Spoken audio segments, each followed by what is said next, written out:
Реалността е да правя фристайли, докато не напълня всичките ми файли. Да изчезнат за минута, просто искам да ги пусна. Някакво да стане, това е като Бермуда. Искам да изчезна там за няколко минути. Той е полета го няма, за това няма да се трудим. Да си правя труда да ходя там до фришопа, да си взема няколко тютюна, защото тук, брат, знаеш какъв е спорта, да изкараш два, докато можеш да спечелиш само по един. Сега не става то така. Трябва да натрупам малко лев, за да мога се развеселя. Искам да ходя на Бахами, да си имам яхта. Ако направя така, искам да порасна. Още съм на 27, има живот пред мене.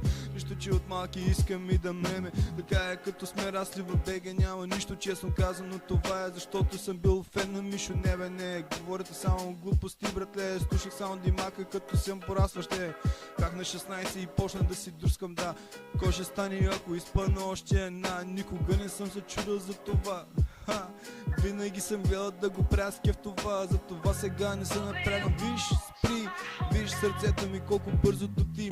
Имам 120 минути или 120 бита в минута. Няма как да пропусна, даже да изкарам темерута. До мене са провод да ме разкара. За това сега му давам нещо да не ме забравя. Винаги съм бил такъв. Хората ме говорят какво направя. За това няма да споря. Като малък имах една позната, викаш и говорят. Навиках и казвам ти сега слушай ма директно, да. Нека да им дадем за какво да говорят. Нека да е нещо горещо и после да го спорят. Оспорвам винаги темата, защото винаги съм напред в схемата. Не вкарам нос напред, обаче винаги съм с нов нос. Кото и да стане, винаги съм бил на разнос. Винаги ти трябваха 5 грама, затова сега отивам да си карам колата. И то няма стане сега в тая празна стая. Чувам повече звука, отколкото мога да си представя. Хей!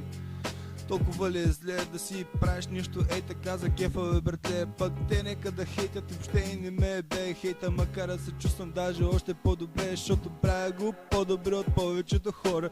Ебал съм у майката, не съм влязъл в затвора. Ако очакваш сега пак за това да заговоря, след като има хора, които тя ги гони го това, гони го онова, защото бил глупак и са про да бъде като мене. Не става то така, трябва да усещаш нещата, пък аз съм с 6 нюанса, ако направя 36 градуса. Ей, топло ми е сега.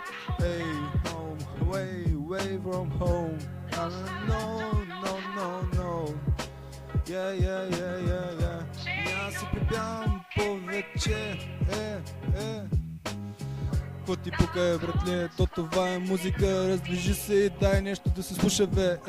Чула съм ги всичките как рапират. 2 на 2 на 4 на 6 и 8 разбират.